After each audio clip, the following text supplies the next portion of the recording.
Several years ago, I read an observation by someone, I don't remember who, that the only thing sacred to Americans today was efficiency.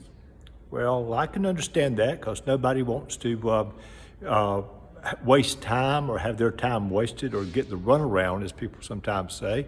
So efficiency would probably be a pretty good answer. I'm not sure if it's efficiency. So other people might have said achievement is sacred to Americans, or education or success or something like that. But really, those are values. They aren't really something that's sacred so much as they are, because the definition of sacred is that something that's connected to God, something that's dedicated to a religious purpose, that's religious, it's not secular, something deserving of reverence and worship and awe. And awe is a good word for that. So the Episcopal Church actually names several things that are sacred, and the Episcopal Church would say that the Holy Bible obviously would be sacred. It also the Baptismal Covenant, the Book of Common Prayer, the Catechism, although most Episcopalians probably don't read that very often. The creeds are sacred, the Holy Baptism and Holy Eucharist, the two main sacraments, and all the other sacraments, the other 5 sacraments, are all sacred.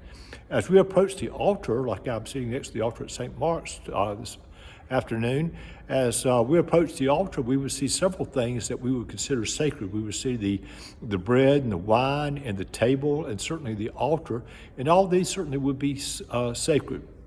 But this week I read something that really made me think about the word sacred, and it's from a treatise called The Weight of Glory, written by C.S. Lewis, who was obviously a very brilliant person from whom all of us can learn.